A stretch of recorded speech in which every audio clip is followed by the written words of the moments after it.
Asia cup के final में India से बांग्लादेश हारेगी या पाकिस्तान, ये तो वक्त बताएगा। लेकिन वेस्टइंडीज में कौन सी इंडिया वेस्टइंडीज को हराएगी, हम आपको बता देते हैं। ऐसा इसलिए क्योंकि वेस्टइंडीज जाने वाली टीम के नाम की अनाउंसमेंट हो गई है। और अगर आप में से कुछ लोग जो लगातार हमारे वीडियोस फॉलो करें तो उन्हें पता ही होगा, हमने सब बता दिया था। वही हुआ है, exactly cut copy paste. Karun Nair को बाहर का रास्ता दिखा दिया गया है। मिर्जापुर में जैसे मुन्ना भैया कहते हैं कि हम आपसे थोड़ा बेटर एक्सपेक्ट किए थे, अगरकर ने भी करुण नायर से वही कहा है कि हम आपसे थोड़ा बेटर एक्सपेक्ट किए थे। आपने एक मैच 50 मारा, बाकी आप चले नहीं, तो हमको लग रहा है कि अब आगे बढ़ना चाहिए, क्या है कि कतार में बहुत लोग हैं। और सही बात भी है, करुण नायर को लेके इमोशंस है। करुण नायर ने कहा था dear cricket give me one chance, दिया गया। 8 इनिंग खिलाई गई, 8 इनिंग में 7 इनिंग में अगर आप फ्लॉप होते हैं तो फिर आपकी जगह मुश्किल हो जाती है। और यही कहानी करुण नायर की रही है। वो फ्लॉप रहे और फिलहाल वो इंडियन टीम से बाहर है। उनकी जगह देवदत्त पडिक्कल को मौका मिला है।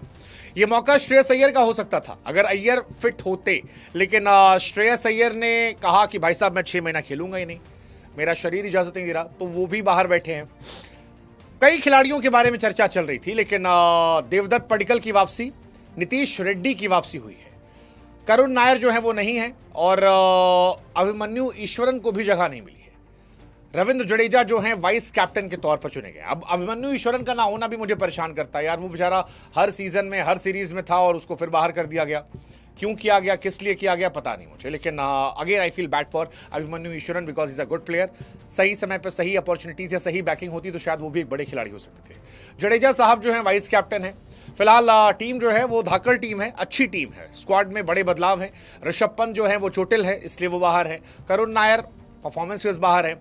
जडेजा साहब वाइस कैप्टन है और ये धीरे धीरे टीम जो है वो मजबूती की तरफ है। करुण नायर सबसे बड़ी हाईलाइट जो एक्चुअली करुण नायर ही है, क्योंकि करुण नायर आईपीएल में अच्छा किया था, डोमेस्टिक में अच्छा किया था और सीधे उन्हें मौका इंग्लैंड में मिला था।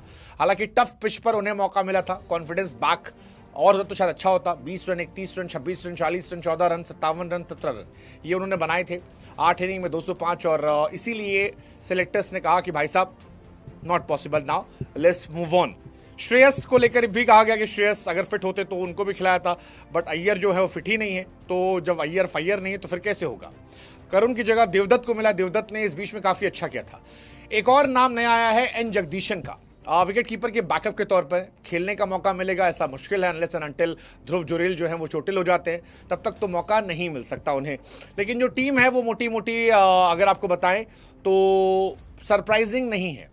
शुभमन गिल कैप्टन है, जायसवाल केएल राहुल है। मेरे ख्याल से जायसवाल राहुल ओपन करेंगे। 3 नंबर पर पडिक्कल आ सकते हैं या साई सुदर्शन। 4 पर आ जाएंगे गिल। उसके बाद you have many player, Nitish Reddy हैं, अक्षर पटेल हैं, वॉशिंगटन सुंदर हैं, सिराज हैं, कृष्णा हैं, कुलदीप हैं, जगदीशन हैं। सरफराज खान को भी मौका नहीं दिया गया, तो सरफराज खान भी भारत के सेलेक्टर्स की प्रायोरिटी से बाहर हो चुके हैं। क्यों बाहर हैं उसकी वजह परफॉर्मेंस तो नहीं है। सरफराज ने परफॉर्मेंस की है, लेकिन आई थिंक बिहेवियर इश्यूज पर उन्हें बाहर किया गया है, तो उनके भी चांसेस बहुत कम है कि उनकी वापसी अभी रिसेंट होने वाली है। एक नाम इसमें और हो सकता था रजत पाटीदार का, मुझे लगता है वो भी सकते, बट उनको भी नहीं लिया गया।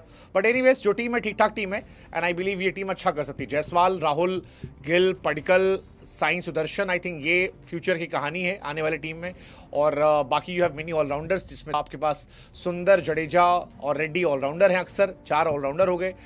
सिराज, कृष्णा, कुलदीप, जगदीशन, कुलदीप और बुमराह ये आपके पेसर्स हो गए। सो क्या ये टीम जीत पाएगी? I believe so.